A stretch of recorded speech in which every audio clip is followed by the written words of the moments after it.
عروہ بن زبیر نے خبر دی، ان سے عائشہ رضی اللہ عنہا نے بیان کیا کہ شروع اسلام میں رسول کریم صلی اللہ علیہ وسلم نے عاشورہ کے دن کا روزہ رکھنے کا حکم دیا تھا۔ پھر جب رمضان کے روزے فرض ہو گئے تو جس کا دل چاہتا اس دن روزہ رکھتا اور جو نہ چاہتا نہیں رکھا کرتا تھا۔ صحیح بخاری حدیث نمبر 2001۔ امام مالک رحمہ اللہ نے بیان کیا، ان سے ہشام بن عروہ نے اور ان سے ان کے والد نے اور ان سے عائشہ رضی اللہ عنہا نے بیان کیا کہ عاشورہ کے دن زمانہ جاہلیت میں قریش روزہ رکھا کرتے تھے اور رسول اللہ صلی اللہ علیہ وسلم بھی رکھتے۔ پھر جب آپ صلی اللہ علیہ وسلم مدینہ تشریف لائے تو آپ نے یہاں بھی عاشورہ کے دن روزہ رکھا اور اس کا لوگوں کو بھی حکم دیا، لیکن رمضان کی فرضیت کے بعد آپ صلی اللہ علیہ وسلم نے اس کو چھوڑ دیا اور فرمایا کہ اب جس کا جی چاہے اس دن روزہ رکھے اور جس کا جی چاہے نہ رکھے۔ صحیح بخاری حدیث نمبر 2002۔ حمید بن عبد الرحمن نے بیان کیا کہ انہوں نے معاویہ بن ابی سفیان رضی اللہ عنہ سے عاشورہ کے دن منبر پر سنا۔ انہوں نے کہا، اے اہل مدینہ، تمہارے علماء کدھر گئے؟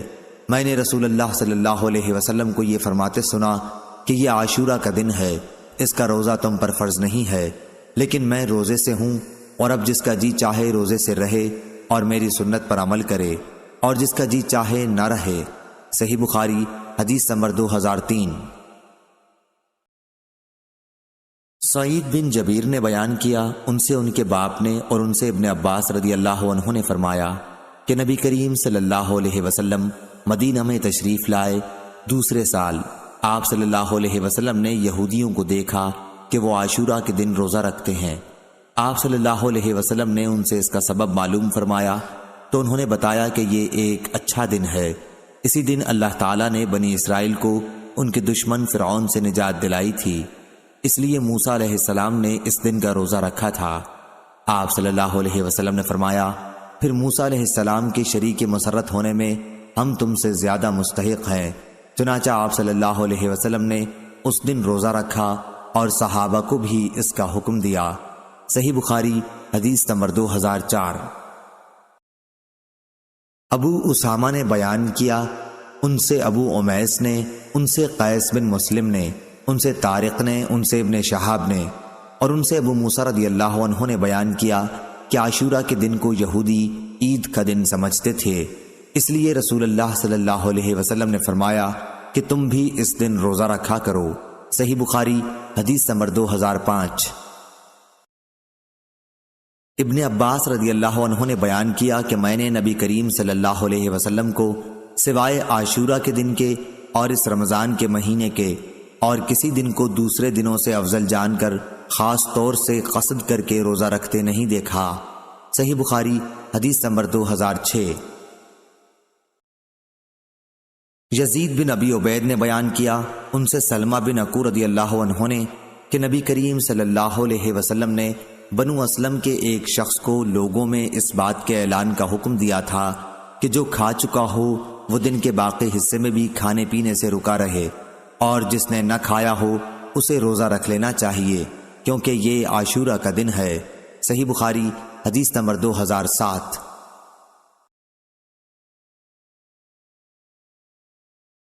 ابو سلمہ نے خبر دی، ان سے ابو ہریرہ رضی اللہ عنہ نے بیان کیا کہ میں نے رسول اللہ صلی اللہ علیہ وسلم سے سنا، آپ صلی اللہ علیہ وسلم رمضان کے فضائل بیان فرما رہے تھے کہ جو شخص بھی اس میں ایمان اور نیت اجر و ثواب کے ساتھ رات میں نماز کے لیے کھڑا ہو، اس کے اگلے تمام گناہ معاف کر دیے جائیں گے۔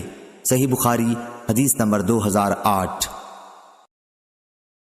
امام مالک رحمہ اللہ نے خبر دی، انہیں ابن شہاب نے، انہیں حمید بن عبد الرحمن نے اور انہیں ابو ہریرہ رضی اللہ عنہ نے کہ رسول اللہ صلی اللہ علیہ وسلم نے فرمایا، جس نے رمضان کی راتوں میں بیدار رہ کر نماز تراویح پڑھی ایمان اور ثواب کی نیت کے ساتھ، اس کے اگلے تمام گناہ معاف ہو جائیں گے۔ ابن شہاب نے بیان کیا کہ پھر نبی کریم صلی اللہ علیہ وسلم کی وفات ہو گئی اور لوگوں کا یہی حال رہا، الگ الگ اکیلے اور جماعتوں سے تراویح پڑھتے تھے۔ اس کے بعد ابو بکر رضی اللہ عنہ کے دور خلافت میں اور عمر رضی اللہ عنہ کے ابتدائی دور خلافت میں بھی ایسا ہی رہا۔ صحیح بخاری حدیث نمبر 2009۔ ابن شہاب سے امام مالک رحمہ اللہ کی روایت ہے، انہوں نے عروہ بن زبیر رضی اللہ عنہ سے اور انہوں نے عبد الرحمن بن عبد القاری سے روایت کی کہ انہوں نے بیان کیا کہ میں عمر بن خطاب رضی اللہ عنہ کے ساتھ رمضان کی ایک رات کو مسجد میں گیا۔ سب لوگ متفرق اور منتشر تھے، کوئی اکیلا نماز پڑھ رہا تھا اور کچھ کسی کے پیچھے کھڑے ہوئے تھے۔ اس پر عمر رضی اللہ عنہ نے فرمایا، میرا خیال ہے کہ اگر میں تمام لوگوں کو ایک قاری کے پیچھے جمع کر دوں تو زیادہ اچھا ہوگا۔ چنانچہ آپ نے یہی ٹھان کر ابی ابن کعب رضی اللہ عنہ کو ان کا امام بنا دیا۔ پھر ایک رات جو میں ان کے ساتھ نکلا تو دیکھا کہ لوگ اپنے امام کے پیچھے نماز تراویح پڑھ رہے ہیں۔ حضرت نے فرمایا، یہ نیا طریقہ بہتر اور مناسب ہے، اور رات کا وہ حصہ جس میں یہ لوگ سو جاتے ہیں اس حصے سے بہتر اور افضل ہے جس میں یہ نماز پڑھتے ہیں۔ آپ کی مراد رات کے آخری حصے کی فضیلت سے تھی، کیونکہ لوگ یہ نماز رات کے شروع ہی میں پڑھ لیتے تھے۔ صحیح بخاری حدیث نمبر 2010۔ امام مالک نے بیان کیا، ان سے ابن شہاب نے، ان سے عروہ بن زبیر رضی اللہ عنہ نے، اور ان سے نبی کریم صلی اللہ علیہ وسلم کی زوجہ مطہرہ حضرت عائشہ رضی اللہ عنہا نے کہ نبی کریم صلی اللہ علیہ وسلم نے ایک بار نماز تراویح پڑھی اور یہ رمضان میں ہوا تھا۔ صحیح بخاری حدیث نمبر 2011۔ عروہ نے خبر دی اور انہیں عائشہ رضی اللہ عنہا نے خبر دی کہ رسول اللہ صلی اللہ علیہ وسلم ایک مرتبہ رمضان کی نصف شب میں مسجد تشریف لے گئے اور وہاں تراویح کی نماز پڑھی۔ کچھ صحابہ رضی اللہ عنہم بھی آپ صلی اللہ علیہ وسلم کے ساتھ نماز میں شریک ہو گئے۔ صبح ہوئی تو انہوں نے اس کا چرچا کیا، چنانچہ دوسری رات میں لوگ پہلے سے بھی زیادہ جمع ہو گئے اور آپ صلی اللہ علیہ وسلم کے ساتھ نماز پڑھی۔ دوسری صبح کو اور زیادہ چرچا ہوا اور تیسری رات اس سے بھی زیادہ لوگ جمع ہو گئے۔ آپ نے اس رات بھی نماز پڑھی اور لوگوں نے آپ کی اقتدا کی۔ چوتھی رات کو یہ عالم تھا کہ مسجد میں نماز پڑھنے آنے والوں کے لیے جگہ بھی باقی نہیں رہی تھی، لیکن اس رات آپ صلی اللہ علیہ وسلم برآمد ہی نہیں ہوئے، بلکہ صبح کی نماز کے لیے باہر تشریف لائے۔ جب نماز پڑھ لی تو لوگوں کی طرف متوجہ ہو کر شہادت کے بعد فرمایا، اما بعد، تمہارے یہاں جمع ہونے کا مجھے علم تھا، لیکن مجھے خوف اس کا ہوا کہ کہیں یہ نماز تم پر فرض نہ کر دی جائے اور پھر تم اس کی ادائیگی سے عاجز ہو جاؤ۔ چنانچہ جب نبی کریم صلی اللہ علیہ وسلم کی وفات ہوئی تو یہی کیفیت قائم رہی۔ صحیح بخاری حدیث نمبر 2012۔ امام مالک رحمہ اللہ نے بیان کیا، ان سے سعید مقبری نے، ان سے ابو سلمہ بن عبد الرحمن نے کہ انہوں نے عائشہ رضی اللہ عنہا سے پوچھا کہ رسول اللہ صلی اللہ علیہ وسلم تراویح یا تہجد کی نماز رمضان میں کتنی رکعتیں پڑھتے تھے، تو انہوں نے بتلایا کہ رمضان ہو یا کوئی اور مہینہ آپ صلی اللہ علیہ وسلم 11 رکعتوں سے زیادہ نہیں پڑھتے تھے۔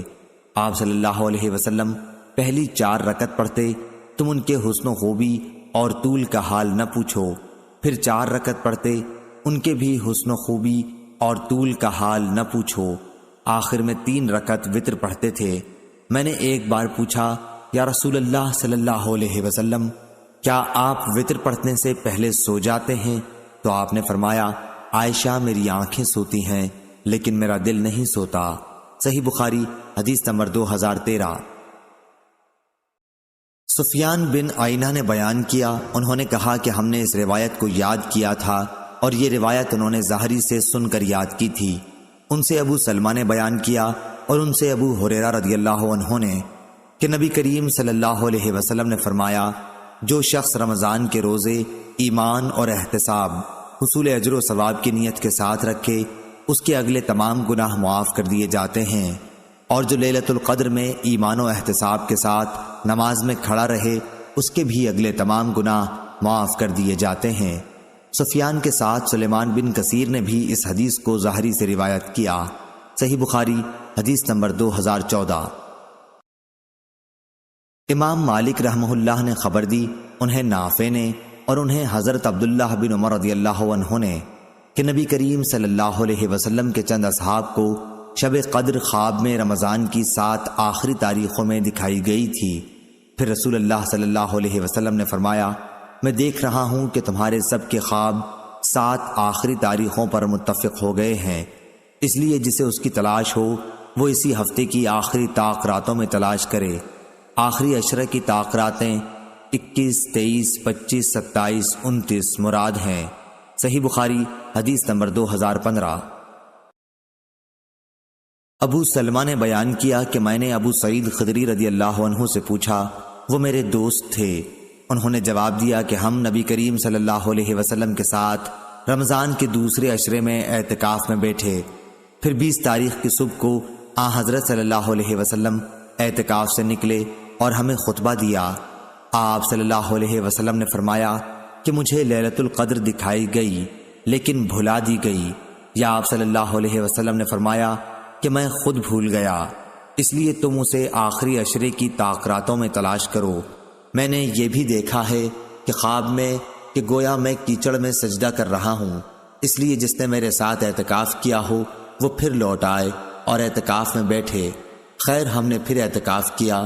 اس وقت آسمان پر بادل کا ایک ٹکڑا بھی نہیں تھا، لیکن دیکھتے ہی دیکھتے بادل آیا اور بارش اتنی ہوئی کہ مسجد کی چھت سے پانی ٹپکنے لگا جو کھجور کی شاخوں سے بنی ہوئی تھی۔ پھر نماز کی تکبیر ہوئی تو میں نے دیکھا کہ رسول اللہ صلی اللہ علیہ وسلم کیچڑ میں سجدہ کر رہے تھے، یہاں تک کہ کیچڑ کا نشان میں نے آپ صلی اللہ علیہ وسلم کی پیشانی پر دیکھا۔ صحیح بخاری حدیث نمبر 2016۔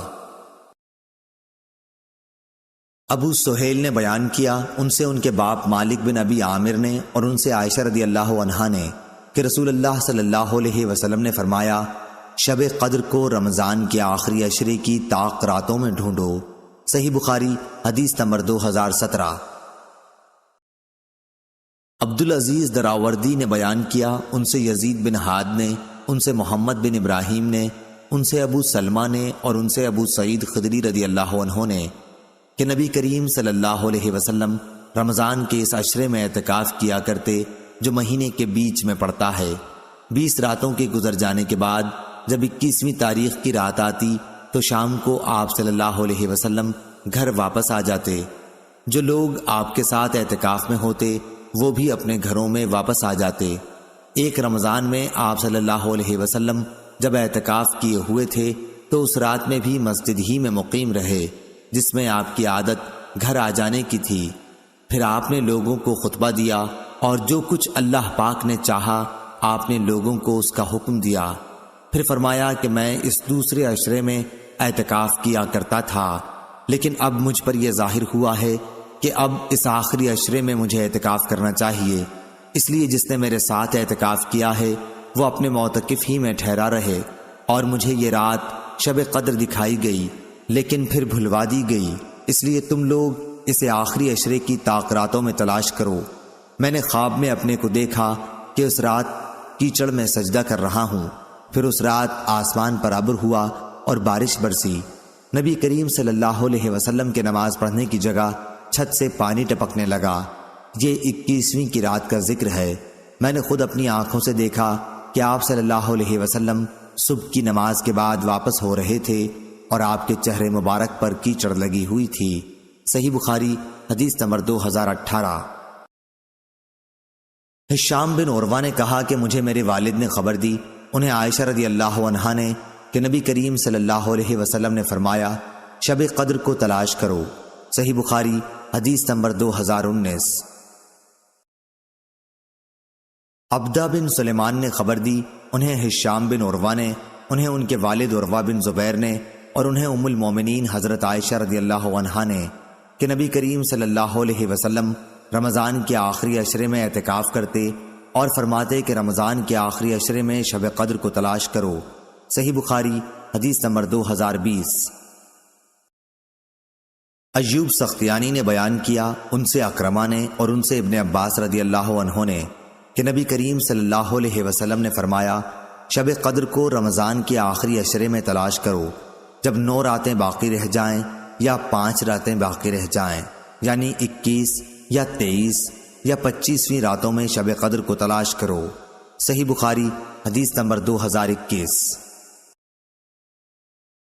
ابن عباس رضی اللہ عنہ نے بیان کیا کہ نبی کریم صلی اللہ علیہ وسلم نے فرمایا شب قدر رمضان کے آخری عشرے میں پڑتی ہے جب 9 راتیں گزر جائیں یا 7 باقی رہ جائیں، آپ صلی اللہ علیہ وسلم کی مراد شب قدر سے تھی۔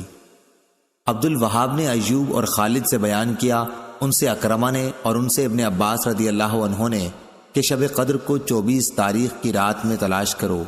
صحیح بخاری حدیث نمبر 2022۔ عبادہ بن صامت رضی اللہ عنہ نے بیان کیا کہ رسول اللہ صلی اللہ علیہ وسلم ہمیں شب قدر کی خبر دینے کے لیے تشریف لا رہے تھے کہ دو مسلمان آپس میں کچھ جھگڑا کرنے لگے۔ اس پر آپ صلی اللہ علیہ وسلم نے فرمایا کہ میں آیا تھا کہ تمہیں شب قدر بتا دوں، لیکن فلاں اور فلاں نے آپس میں جھگڑا کر لیا، پس اس کا علم اٹھا لیا گیا اور امید یہی ہے کہ تمہارے حق میں یہی بہتر ہوگا، پس اب تم اس کی تلاش آخری عشرے کی 9 یا 7 یا 5 کی راتوں میں کیا کر۔ صحیح بخاری حدیث نمبر 2023۔ ابو یغفور نے بیان کیا، ان سے ابو زحا نے، ان سے مسروق نے اور ان سے عائشہ رضی اللہ عنہا نے بیان کیا کہ جب رمضان کا آخری عشرہ آتا تو نبی کریم صلی اللہ علیہ وسلم اپنا تہبند مضبوط باندھتے، یعنی اپنی کمر پوری طرح کس لیتے، اور ان راتوں میں آپ صلی اللہ علیہ وسلم خود بھی جاگتے اور اپنے گھر والوں کو بھی جگایا کرتے تھے۔ صحیح بخاری حدیث نمبر 2024۔ نافع نے خبر دی اور ان سے عبداللہ بن عمر رضی اللہ عنہ نے کہا کہ رسول اللہ صلی اللہ علیہ وسلم رمضان کے آخری عشرے میں اعتکاف کرتے تھے۔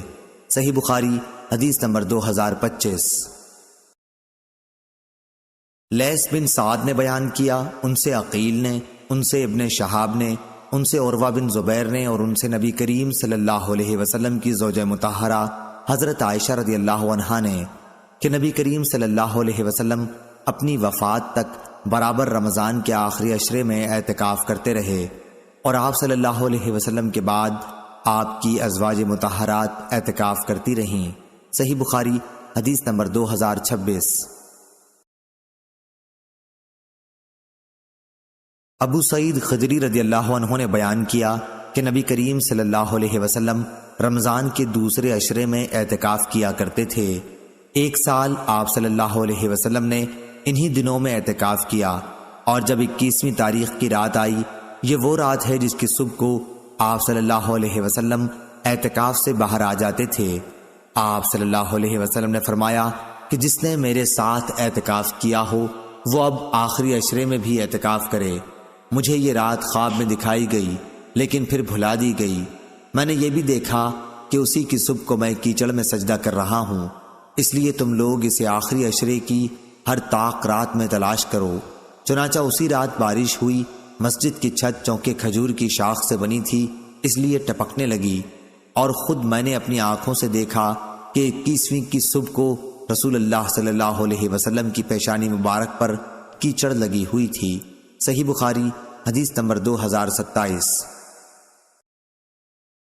ہشام بن عروہ نے بیان کیا، کہا کہ مجھے میرے باپ نے خبر دی اور ان سے عائشہ رضی اللہ عنہا نے بیان کیا کہ نبی کریم صلی اللہ علیہ وسلم مسجد میں معتکف ہوتے اور سر مبارک میری طرف جھکا دیتے، پھر میں اس میں کنگھا کر دیتی، حالانکہ میں اس وقت حیض سے ہوا کرتی تھی۔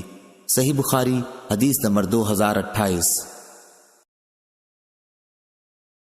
لیث بن سعد نے بیان کیا، ان سے ابن شہاب نے، ان سے عروہ اور عمرہ بنت عبد الرحمن نے کہ نبی کریم صلی اللہ علیہ وسلم کی زوجہ مطہرہ عائشہ رضی اللہ عنہا نے بیان کیا، آن حضرت صلی اللہ علیہ وسلم مسجد سے اعتکاف کی حالت میں سر مبارک میری طرف حجرے کے اندر کر دیتے اور میں اس میں کنگھا کر دیتی۔ حضور صلی اللہ علیہ وسلم جب معتکف ہوتے تو بلا حاجت گھر میں تشریف نہیں لاتے تھے۔ صحیح بخاری حدیث نمبر 2029۔ منصور نے بیان کیا، ان سے ابراہیم نخعی نے، ان سے اسود نے اور ان سے عائشہ رضی اللہ عنہا نے بیان کیا کہ میں حائضہ ہوتی پھر بھی رسول اللہ صلی اللہ علیہ وسلم مجھے اپنے بدن سے لگا لیتے۔ صحیح بخاری حدیث نمبر 2030۔ اور آپ صلی اللہ علیہ وسلم معتکف ہوتے اور میں حائضہ ہوتی، اس کے باوجود آپ سر مبارک مسجد سے باہر کر دیتے اور میں اسے دھوتی تھی۔ صحیح بخاری حدیث نمبر 2031۔ نافع نے خبر دی اور انہیں ابن عمر رضی اللہ عنہ نے کہ عمر رضی اللہ عنہ نے نبی کریم صلی اللہ علیہ وسلم سے عرض کیا، میں نے جاہلیت میں یہ نظر مانی تھی کہ مسجد حرام میں ایک رات کا اعتکاف کروں گا۔ آپ صلی اللہ علیہ وسلم نے فرمایا کہ اپنی نظر پوری کر۔ صحیح بخاری حدیث نمبر 2032۔ حماد بن زید نے بیان کیا، ان سے یحییٰ قطان نے، ان سے عمرہ نے اور ان سے عائشہ رضی اللہ عنہا نے بیان کیا کہ نبی کریم صلی اللہ علیہ وسلم رمضان کے آخری عشرے میں اعتکاف کیا کرتے تھے۔ میں آپ صلی اللہ علیہ وسلم کے لیے مسجد میں ایک خیمہ لگا دیتی اور آپ صبح کی نماز پڑھ کے اس میں چلے جاتے تھے۔ پھر حفصہ رضی اللہ عنہا نے بھی عائشہ رضی اللہ عنہا سے خیمہ کھڑا کرنے کی اپنے اعتکاف کے لیے اجازت چاہی۔ عائشہ رضی اللہ عنہا نے اجازت دے دی اور انہوں نے ایک خیمہ کھڑا کر لیا۔ جب زینت بنت حجش رضی اللہ عنہا نے دیکھا تو انہوں نے بھی اپنے لیے ایک خیمہ کھڑا کر لیا۔ صبح ہوئی تو رسول اللہ صلی اللہ علیہ وسلم نے کئی خیمے دیکھے تو فرمایا، یہ کیا ہے؟ آپ صلی اللہ علیہ وسلم کو ان کی حقیقت کی خبر دی گئی۔ آپ صلی اللہ علیہ وسلم نے فرمایا، کیا تم سمجھتے ہو یہ خیمے ثواب کی نیت سے کھڑے کیے گئے ہیں؟ پس آپ نے اس مہینے رمضان کا اعتکاف چھوڑ دیا اور شوال کے عشرے کا اعتکاف کیا۔ صحیح بخاری حدیث نمبر 2033۔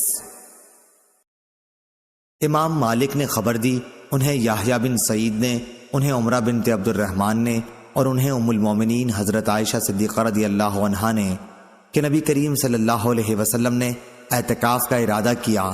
جب آپ صلی اللہ علیہ وسلم اس جگہ تشریف لائے یعنی مسجد میں جہاں آپ نے اعتکاف کا ارادہ کیا تھا تو وہاں کئی خیمے موجود تھے، عائشہ رضی اللہ عنہا کا بھی، حفصہ رضی اللہ عنہا کا بھی اور زینت رضی اللہ عنہا کا بھی۔ اس پر آپ صلی اللہ علیہ وسلم نے فرمایا، کیا تم یہ سمجھتے ہو کہ انہوں نے ثواب کی نیت سے ایسا کیا ہے؟ پھر آپ صلی اللہ علیہ وسلم واپس تشریف لے گئے اور اعتکاف نہیں کیا بلکہ شوال کے عشرے میں اعتکاف کیا۔ صحیح بخاری حدیث نمبر 2034۔ ظاہری نے بیان کیا کہ مجھے امام زین العابدین علی بن حسین نے خبر دی اور انہیں نبی کریم صلی اللہ علیہ وسلم کی پاک بیوی حضرت صفیہ رضی اللہ عنہا نے خبر دی کہ وہ رمضان کے آخری عشرے میں جب رسول کریم صلی اللہ علیہ وسلم اعتکاف میں بیٹھے ہوئے تھے، آپ صلی اللہ علیہ وسلم سے ملنے مسجد میں آئیں، تھوڑی دیر تک باتیں کی، پھر واپس ہونے کے لیے کھڑی ہوئیں۔ نبی کریم صلی اللہ علیہ وسلم بھی انہیں پہنچانے کے لیے کھڑے ہوئے۔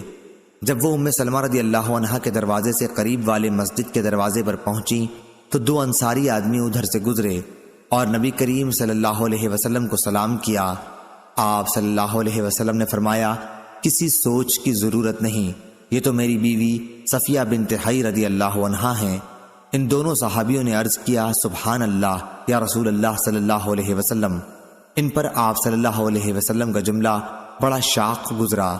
آپ نے فرمایا کہ شیطان خون کی طرح انسان کے بدن میں دوڑتا رہتا ہے، مجھے خطرہ ہوا کہ کہیں تمہارے دلوں میں وہ کوئی بدگمانی نہ ڈال دے۔ صحیح بخاری حدیث نمبر 2035۔ یحییٰ بن ابی کثیر نے بیان کیا، انہوں نے کہا کہ میں نے ابو سلمہ بن عبد الرحمن سے سنا، انہوں نے کہا کہ میں نے ابو سعید خدری رضی اللہ عنہ سے سنا، میں نے ان سے پوچھا تھا کہ کیا آپ رسول اللہ صلی اللہ علیہ وسلم سے شب قدر کا ذکر سنا ہے؟ انہوں نے کہا کہ ہاں، ہم نے رسول اللہ صلی اللہ علیہ وسلم کے ساتھ رمضان کے دوسرے عشرے میں اعتکاف کیا تھا۔ ابو سعید رضی اللہ عنہ نے بیان کیا کہ پھر 20 کی صبح کو ہم نے اعتکاف ختم کر دیا۔ اسی صبح کو رسول اللہ صلی اللہ علیہ وسلم نے ہمیں خطاب فرمایا کہ مجھے شب قدر دکھائی گئی تھی لیکن پھر بھلا دی گئی، اس لیے اب اسے آخری عشرے کی تاخیراتوں میں تلاش کرو۔ میں نے خواب میں دیکھا ہے کہ میں کیچڑ اور پانی میں سجدہ کر رہا ہوں، اور جن لوگوں نے رسول اللہ صلی اللہ علیہ وسلم کے ساتھ اس سال اعتکاف کیا تھا وہ پھر دوبارہ کریں۔ چنانچہ وہ لوگ مسجد میں دوبارہ آ گئے۔ آسمان میں کہیں بادل کا ایک ٹکڑا بھی نہیں تھا کہ اچانک بادل آیا اور بارش شروع ہو گئی۔ پھر نماز کی تکبیر ہوئی اور رسول اللہ صلی اللہ علیہ وسلم نے کیچڑ میں سجدہ کیا۔ میں نے خود آپ صلی اللہ علیہ وسلم کی ناک اور پیشانی پر کیچڑ لگا ہوا دیکھا۔ صحیح بخاری حدیث نمبر 2036۔ یزید بن زری نے بیان کیا، ان سے خالد نے، ان سے اکرمہ نے اور ان سے عائشہ رضی اللہ عنہا نے بیان کیا کہ رسول اللہ صلی اللہ علیہ وسلم کے ساتھ آپ صلی اللہ علیہ وسلم کی بیویوں میں سے ایک خاتون ام سلمہ رضی اللہ عنہا نے جو مستحاضہ تھیں اعتکاف کیا۔ وہ سرخی اور زردی یعنی استحاضہ کا خون دیکھتی تھیں، اکثر تشت ہم ان کے نیچے رکھتے تھے اور وہ نماز پڑھتی رہتیں۔ صحیح بخاری حدیث نمبر 2037۔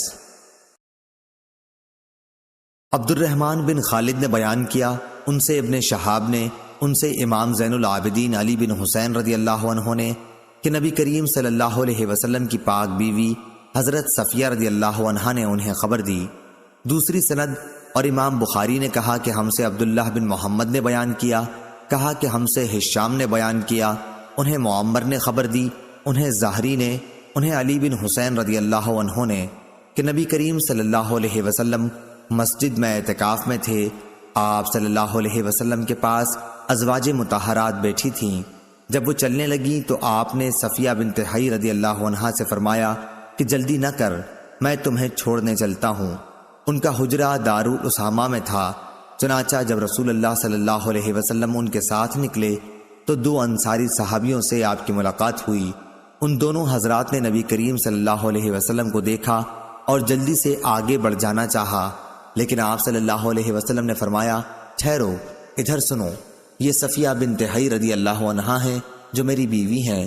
ان حضرات نے عرض کی، سبحان اللہ۔ آپ صلی اللہ علیہ وسلم نے فرمایا کہ شیطان انسان کے جسم میں خون کی طرح دوڑتا ہے، اور مجھے خطرہ یہ ہوا کہ کہیں تمہارے دلوں میں بھی وہ کوئی بری بات نہ ڈال دے۔ صحیح بخاری حدیث نمبر 2038۔ اسماعیل بن عبداللہ نے بیان کیا، انہوں نے کہا کہ مجھے میرے بھائی نے خبر دی، انہیں سلیمان نے، انہیں محمد بن ابی عتیق نے، انہیں ابن شہاب نے، انہیں علی بن حسین رضی اللہ عنہ نے کہ صفیہ رضی اللہ عنہا نے انہیں خبر دی۔ دوسری سند اور ہم سے علی بن عبداللہ نے بیان کیا، ان سے سفیان بن عینہ نے بیان کیا، کہا کہ میں نے زہری سے سنا، وہ علی بن حسین رضی اللہ عنہ سے خبر دیتے تھے کہ صفیہ رضی اللہ عنہا نبی کریم صلی اللہ علیہ وسلم کے یہاں آئیں۔ آپ اس وقت اعتکاف میں تھے۔ پھر جب وہ واپس ہونے لگیں تو آپ صلی اللہ علیہ وسلم بھی ان کے ساتھ تھوڑی دور تک انہیں چھوڑنے آئے۔ آتے ہوئے ایک انصاری صحابی رضی اللہ عنہ نے آپ کو دیکھا۔ جب آن حضرت صلی اللہ علیہ وسلم کی نظر ان پر پڑی تو فوراً آپ نے انہیں بلوایا کہ سنو، یہ میری بیوی صفیہ رضی اللہ عنہا ہیں۔ سفیان نے یا صفیہ کے بجائے بعض اوقات حاضہ صفیہ کے الفاظ کہے۔ اس کی وضاحت اس لیے ضروری سمجھی کہ شیطان انسان کے جسم میں خون کی طرح دوڑتا رہتا ہے۔ میں علی بن عبداللہ نے سفیان سے پوچھا کہ غالباً وہ رات کو آتی رہی ہوں گی، تو انہوں نے فرمایا کہ رات کے سوا اور وقت ہی کون سا ہو سکتا تھا۔ صحیح بخاری حدیث نمبر 2039۔ ابن جریج نے بیان کیا، ان سے ابن ابی نجیح کے ماموں سلیمان احول نے، ان سے ابو سلمہ نے، اور ان سے ابو سعید خدری رضی اللہ عنہ نے۔ دوسری سند سفیان نے کہا، اور ہم سے محمد بن عمرو نے بیان کیا، ان سے ابو سلمہ نے، اور ان سے ابو سعید خدری رضی اللہ عنہ نے۔ سفیان نے یہ بھی کہا کہ مجھے یقین کے ساتھ یاد ہے کہ ابن ابی لبید نے ہم سے یہ حدیث بیان کی تھی، ان سے ابو سلمہ اور ان سے ابو سعید خدری رضی اللہ عنہ نے، کہ ہم رسول اللہ صلی اللہ علیہ وسلم کے ساتھ رمضان کے دوسرے عشرے میں اعتکاف کے لیے بیٹھے۔ 20ویں کی صبح کو ہم نے اپنا سامان مسجد سے اٹھا لیا، پھر رسول اللہ صلی اللہ علیہ وسلم تشریف لائے اور فرمایا کہ جس نے دوسرے عشرے میں اعتکاف کیا ہے وہ دوبارہ اعتکاف کی جگہ چلے، کیونکہ میں نے آج کی رات شب قدر کو خواب میں دیکھا ہے۔ میں نے یہ بھی دیکھا کہ میں کیچڑ میں سجدہ کر رہا ہوں۔ پھر جب اپنے اعتکاف کی جگہ مسجد میں آپ صلی اللہ علیہ وسلم دوبارہ آ گئے تو اچانک بادل منڈلائے اور بارش ہوئی۔ اس ذات کی قسم جس نے حضور اکرم صلی اللہ علیہ وسلم کو حق کے ساتھ بھیجا ہے، آسمان پر اسی دن کے آخری حصے میں ابر ہوا تھا۔ مسجد کھجور کی شاخوں سے بنی ہوئی تھی، اس لیے چھت سے پانی ٹپکا۔ جب آپ صلی اللہ علیہ وسلم نے نماز صبح ادا کی تو میں نے دیکھا کہ آپ کی ناک اور پیشانی پر کیچڑ کا اثر تھا۔ صحیح بخاری حدیث نمبر 2040۔ محمد بن فضیل بن غزوان نے خبر دی، انہیں یحییٰ بن سعید نے، انہیں عمرہ بنت عبد الرحمن نے، اور ان سے عائشہ رضی اللہ عنہا نے کہ رسول اللہ صلی اللہ علیہ وسلم ہر رمضان میں اعتکاف کیا کرتے۔ آپ صلی اللہ علیہ وسلم صبح کی نماز پڑھنے کے بعد اس جگہ جاتے جہاں آپ کو اعتکاف کے لیے بیٹھنا ہوتا۔ راوی نے کہا کہ حضرت عائشہ رضی اللہ عنہا نے بھی آپ صلی اللہ علیہ وسلم سے اعتکاف کرنے کی اجازت چاہی۔ آپ نے انہیں اجازت دے دی، اس لیے انہوں نے اپنے لیے بھی مسجد میں ایک خیمہ لگایا۔ حفصہ رضی اللہ عنہا زوجہ مطہرہ نبی کریم صلی اللہ علیہ وسلم نے سنا تو انہوں نے بھی ایک خیمہ لگا لیا۔ زینب رضی اللہ عنہا زوجہ مطہرہ نبی کریم صلی اللہ علیہ وسلم نے سنا تو انہوں نے بھی ایک خیمہ لگایا۔ صبح کو جب آن حضرت صلی اللہ علیہ وسلم نماز پڑھ کر لوٹے تو 4 خیمے نظر پڑے۔ آپ نے دریافت فرمایا یہ کیا ہے؟ آپ صلی اللہ علیہ وسلم کو حقیقت حال کی اطلاع دی گئی۔ آپ صلی اللہ علیہ وسلم نے فرمایا انہوں نے ثواب کی نیت سے یہ نہیں کیا بلکہ صرف ایک دوسرے کی ریس سے یہ کیا ہے۔ انہیں اکھاڑ دو، میں انہیں اچھا نہیں سمجھتا۔ چنانچہ وہ اکھاڑ دیے گئے، اور آپ صلی اللہ علیہ وسلم نے بھی اس سال رمضان میں اعتکاف نہیں کیا بلکہ شوال کے آخری عشرے میں اعتکاف کیا۔ صحیح بخاری حدیث نمبر 2041۔ عبداللہ بن عمر رضی اللہ عنہ نے بیان کیا ان سے عمر بن خطاب رضی اللہ عنہ نے کہ انہوں نے پوچھا یا رسول اللہ صلی اللہ علیہ وسلم، میں نے جاہلیت میں نظر مانی تھی کہ ایک رات کا مسجد حرام میں اعتکاف کروں گا۔ حضور صلی اللہ علیہ وسلم نے فرمایا کہ پھر اپنی نظر پوری کر۔ چنانچہ عمر رضی اللہ عنہ نے ایک رات بھر اعتکاف کیا۔ صحیح بخاری حدیث نمبر 2042۔ ابو اسامہ نے بیان کیا ان سے عبید اللہ نے، ان سے نافع نے، ان سے ابن عمر رضی اللہ عنہ نے کہ حضرت عمر رضی اللہ عنہ نے زمانے جاہلیت میں مسجد حرام میں اعتکاف کی نظر مانی تھی۔ عبید نے بیان کیا کہ میرا خیال ہے کہ انہوں نے رات بھر کا ذکر کیا تھا، تو رسول اللہ صلی اللہ علیہ وسلم نے فرمایا کہ اپنی نظر پوری کر۔ صحیح بخاری حدیث نمبر 2043۔ ابو بکر بن عیاش نے بیان کیا ان سے ابو حسین عثمان بن عاصم نے، ان سے ابو صالح سمان نے اور ان سے ابو ہریرہ رضی اللہ عنہ نے بیان کیا کہ رسول اللہ صلی اللہ علیہ وسلم ہر سال رمضان میں 10 دن کا اعتکاف کیا کرتے تھے، لیکن جس سال آپ کا انتقال ہوا اس سال آپ صلی اللہ علیہ وسلم نے 20 دن کا اعتکاف کیا تھا۔ صحیح بخاری حدیث نمبر 2044۔ عمرہ بنت عبد الرحمن نے بیان کیا ان سے عائشہ رضی اللہ عنہا نے کہ رسول کریم صلی اللہ علیہ وسلم نے رمضان کے آخری عشرے میں اعتکاف کے لیے ذکر کیا۔ عائشہ رضی اللہ عنہا نے بھی آپ صلی اللہ علیہ وسلم سے اجازت مانگی، آپ نے انہیں اجازت دے دی۔ پھر حفصہ رضی اللہ عنہا نے عائشہ رضی اللہ عنہا سے کہا کہ ان کے لیے بھی اجازت لے دیں، چنانچہ انہوں نے ایسا کر دیا۔ جب زینب بنت حجش رضی اللہ عنہا نے دیکھا تو انہوں نے بھی خیمہ لگانے کے لیے کہا اور ان کے لیے بھی خیمہ لگا دیا گیا۔ انہوں نے ذکر کیا کہ رسول اللہ صلی اللہ علیہ وسلم صبح کی نماز کے بعد اپنے خیمے میں تشریف لے جاتے۔ آج آپ صلی اللہ علیہ وسلم کو بہت سے خیمے دکھائی دیے۔ آپ نے فرمایا کہ یہ کیا ہے؟ لوگوں نے بتایا کہ عائشہ، حفصہ اور زینب رضی اللہ عنہم کے خیمے ہیں۔ اس پر آپ صلی اللہ علیہ وسلم نے فرمایا بھلا کیا ان کی ثواب کی نیت ہے؟ اب میں بھی اعتکاف نہیں کروں گا۔ پھر جب ماہ رمضان ختم ہو گیا تو آپ صلی اللہ علیہ وسلم نے شوال میں اعتکاف کیا۔ صحیح بخاری حدیث نمبر 2045۔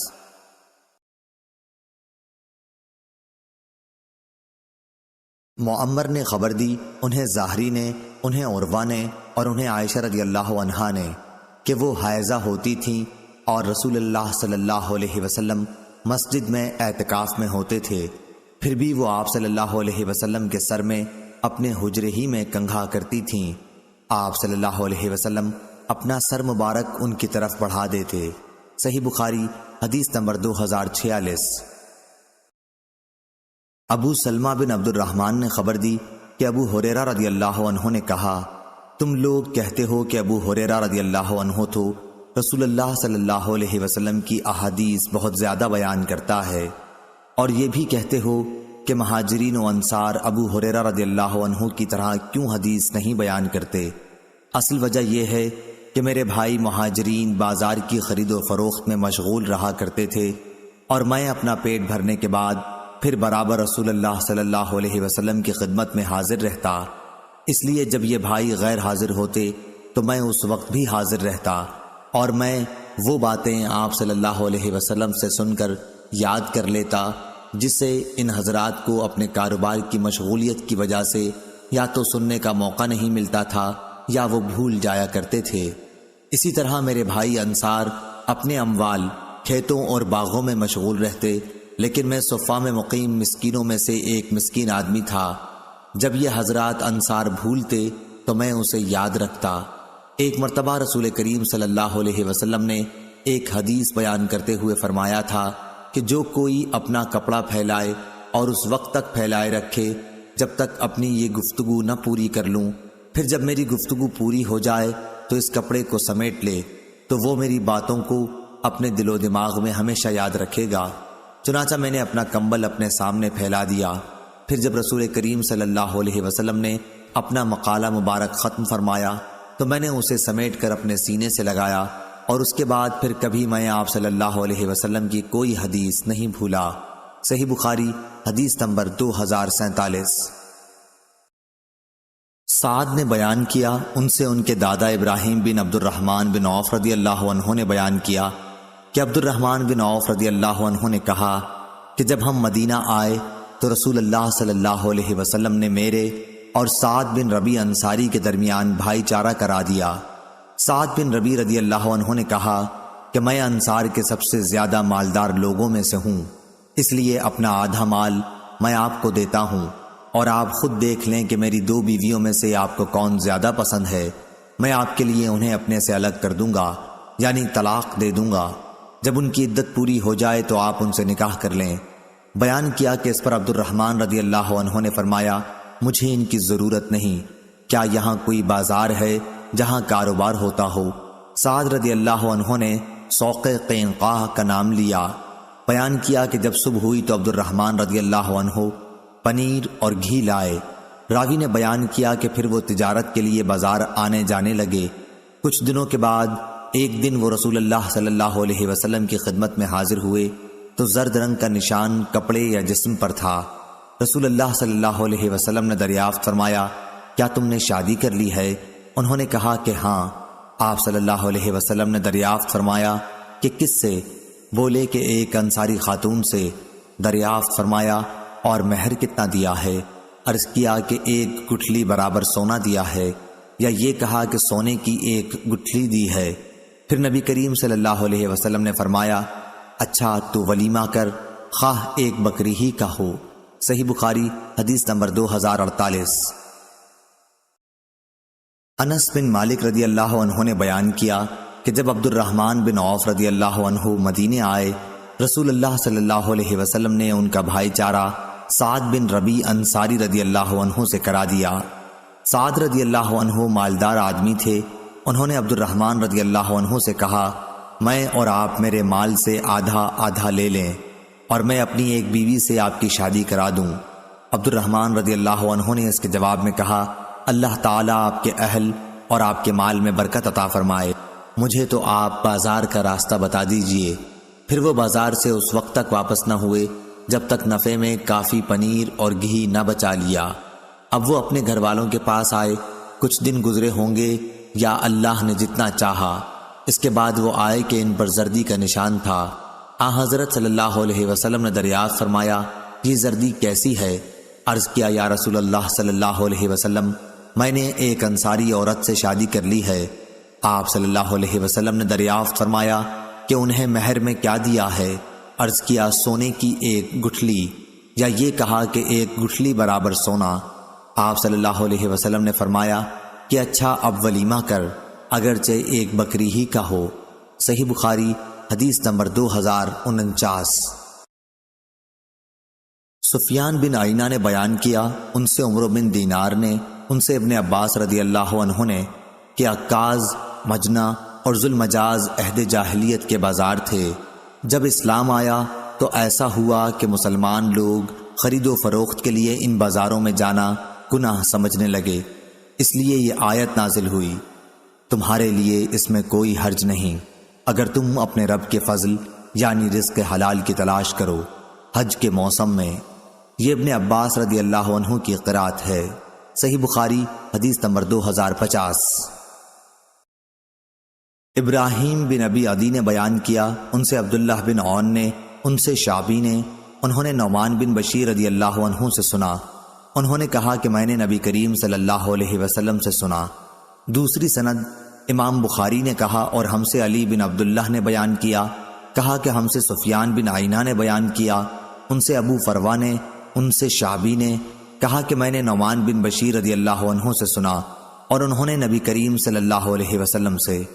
تیسری سند اور ہم سے عبداللہ بن محمد نے بیان کیا، کہا کہ ہم سے سفیان بن عینہ نے بیان کیا، ان سے ابو فروا نے، انہوں نے شعبی سے سنا، انہوں نے نعمان بن بشیر رضی اللہ عنہ سے سنا اور انہوں نے نبی کریم صلی اللہ علیہ وسلم سے۔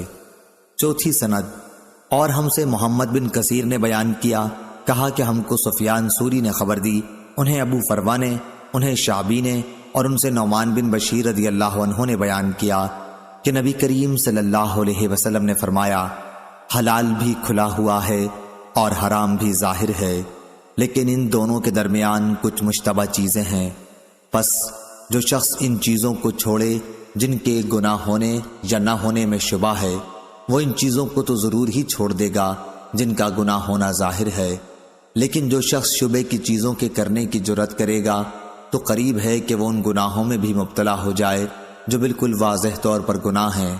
لوگوں یاد رکھو، گناہ اللہ تعالیٰ کی چراگاہ ہے، جو جانور بھی چراگاہ کے ارد گرد چرے گا اس کا چراگاہ کے اندر چلا جانا غیر ممکن نہیں۔ صحیح بخاری حدیث نمبر 2051۔ عبداللہ بن ابی ملیکہ نے بیان کیا، ان سے عقبہ بن حارث رضی اللہ عنہ نے کہ ایک سیاہ فام خاتون آئیں اور دعویٰ کیا کہ انہوں نے ان دونوں عقبہ اور ان کی بیوی کو دودھ پلایا ہے۔ عقبہ نے اس امر کا ذکر رسول اللہ صلی اللہ علیہ وسلم سے کیا تو آپ صلی اللہ علیہ وسلم نے اپنا چہرہ مبارک پھیر لیا اور مسکرا کر فرمایا، اب جبکہ ایک بات کہہ دی گئی تو تم دونوں ایک ساتھ کس طرح رہ سکتے ہو؟ ان کے نکاح میں ابو احاب تمیمی کی صاحبزادی تھیں۔ صحیح بخاری حدیث نمبر 2052۔ امام مالک رحمہ اللہ نے بیان کیا، ان سے ابن شہاب نے، ان سے عروہ بن زبیر رضی اللہ عنہ نے اور ان سے عائشہ رضی اللہ عنہا نے بیان کیا کہ عتبہ بن ابی وقاص کافر نے اپنے بھائی سعد بن ابی وقاص رضی اللہ عنہ مسلمان کو مرتے وقت وصیت کی تھی کہ زماں کی باندی کا لڑکا میرا ہے، اس لیے اسے تم اپنے قبضے میں لے لینا۔ عائشہ رضی اللہ عنہا نے کہا کہ فتح مکہ کے سال سعد بن ابی وقاص رضی اللہ عنہ نے اسے لے لیا اور کہا کہ یہ میرے بھائی کا لڑکا ہے اور وہ اس کے متعلق مجھے وصیت کر گئے ہیں، لیکن عبد بن زماں نے اٹھ کر کہا کہ میرے باپ کی لونڈی کا بچہ ہے، میرے باپ کے بستر پر پیدا ہوا ہے۔ آخر دونوں یہ مقدمہ نبی کریم صلی اللہ علیہ وسلم کی خدمت میں لے گئے۔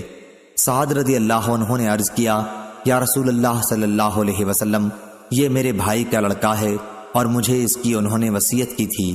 اور عبد بن زماں نے عرض کیا، یہ میرا بھائی ہے اور میرے باپ کی لونڈی کا لڑکا ہے، انہی کے بستر پر اس کی پیدائش ہوئی تھی۔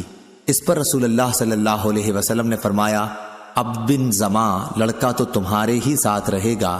اس کے بعد فرمایا، بچہ اسی کا ہوتا ہے جو جائز شوہر یا مالک ہو، جس کے بستر پر وہ پیدا ہوا ہو، اور حرام کار کے حصے میں پتھروں کی سزا ہے۔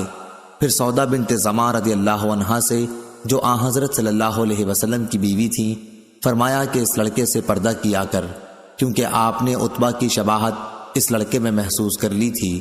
اس کے بعد اس لڑکے نے سودا رضی اللہ عنہا کو کبھی نہ دیکھا، یہاں تک کہ وہ اللہ تعالیٰ سے جا ملا۔ صحیح بخاری حدیث نمبر 2053۔ عبداللہ بن ابی سفر نے خبر دی، انہیں شعبی نے، ان سے عدی بن حاتم رضی اللہ عنہ نے بیان کیا کہ میں نے رسول اللہ صلی اللہ علیہ وسلم سے معراض، تیر کے شکار کے متعلق پوچھا تو آپ صلی اللہ علیہ وسلم نے فرمایا کہ اگر اس کی دھار کی طرف سے لگے تو کھا، اگر چوڑائی سے لگے تو مت کھا، کیونکہ وہ مردار ہے۔ میں نے عرض کیا، یا رسول اللہ صلی اللہ علیہ وسلم، میں اپنا کتا شکار کے لیے چھوڑتا ہوں، بسم اللہ پڑھ لیتا ہوں، پھر اس کے ساتھ مجھے ایک ایسا کتا اور ملتا ہے جس پر میں نے بسم اللہ نہیں پڑھی ہے، میں یہ فیصلہ نہیں کر پاتا کہ دونوں میں کون سے کتے نے شکار پکڑا۔ آپ صلی اللہ علیہ وسلم نے فرمایا، ایسے شکار کا گوشت نہ کھا، کیونکہ تو نے بسم اللہ تو اپنے کتے کے لیے پڑھی ہے، دوسرے کے لیے تو نہیں پڑھی۔ صحیح بخاری حدیث نمبر 2054۔ سفیان سوری نے بیان کیا، ان سے منصور نے، ان سے طلحہ بن مصرف نے، ان سے انس رضی اللہ عنہ نے کہ نبی کریم صلی اللہ علیہ وسلم ایک گری ہوئی کھجور پر گزرے تو آپ صلی اللہ علیہ وسلم نے فرمایا کہ اس کے صدقہ ہونے کا شبہ نہ ہوتا تو میں اسے کھا لیتا۔ اور حمام بن منبع نے ابو ہریرہ رضی اللہ عنہ سے بیان کیا کہ نبی کریم صلی اللہ علیہ وسلم نے فرمایا، میں اپنے بستر پر پڑی ہوئی ایک کھجور پاتا ہوں۔ صحیح بخاری حدیث نمبر 2055۔ عبداللہ بن زید مازنی رضی اللہ عنہ نے بیان کیا کہ نبی کریم صلی اللہ علیہ وسلم کے سامنے ایک ایسے شخص کا ذکر آیا جسے نماز میں کچھ شبہ ہوا نکلنے کا ہو جاتا ہے، آیا اسے نماز توڑ دینی چاہیے؟ فرمایا کہ نہیں، جب تک وہ آواز نہ سن لے یا بدبو نہ محسوس کر لے اس وقت تک نماز نہ توڑے۔ ابن ابی حذفہ نے ظاہری سے بیان کیا، ایسے شخص پر وضو واجب نہیں جب تک حدث کی بدبو نہ محسوس کرے یا آواز نہ سن لے۔ صحیح بخاری حدیث نمبر 2056۔ ہشام بن عروہ نے بیان کیا اور ان سے ان کے والد عروہ بن زبیر نے اور ان سے عائشہ رضی اللہ عنہا نے کہ کچھ لوگوں نے عرض کیا، یا رسول اللہ صلی اللہ علیہ وسلم، بہت سے لوگ ہمارے یہاں گوشت لاتے ہیں، ہمیں یہ معلوم نہیں کہ اللہ کا نام انہوں نے ذبح کے وقت لیا تھا یا نہیں۔ اس پر رسول اللہ صلی اللہ علیہ وسلم نے فرمایا کہ تم بسم اللہ پڑھ کے اسے کھا لیا کرو۔ صحیح بخاری حدیث نمبر 2057۔ جابر رضی اللہ عنہ نے بیان کیا کہ ہم رسول اللہ صلی اللہ علیہ وسلم کے ساتھ جمعے کی نماز پڑھ رہے تھے، یعنی خطبہ سن رہے تھے کہ ملک شام سے کچھ اونٹ کھانے کا سامان تجارت لے کر آئے۔ سب نمازی لوگ ان کی طرف متوجہ ہو گئے اور رسول اللہ صلی اللہ علیہ وسلم کے ساتھ 12 آدمیوں کے سوا اور کوئی باقی نہ رہا۔ اس پر یہ آیت نازل ہوئی، جب وہ مال تجارت یا کوئی تماشا دیکھتے ہیں تو اس کی طرف دوڑ پڑتے ہیں۔ صحیح بخاری حدیث نمبر 2058۔ ابن ابی ذئب نے بیان کیا، کہا کہ ہم سے سعید مقبری نے بیان کیا اور ان سے ابو ہریرہ رضی اللہ عنہ نے کہ نبی کریم صلی اللہ علیہ وسلم نے فرمایا، لوگوں پر ایک ایسا زمانہ آئے گا کہ انسان کوئی پرواہ نہیں کرے گا کہ جو اس نے حاصل کیا ہے وہ حلال سے ہے یا حرام سے ہے۔ صحیح بخاری حدیث نمبر 2059۔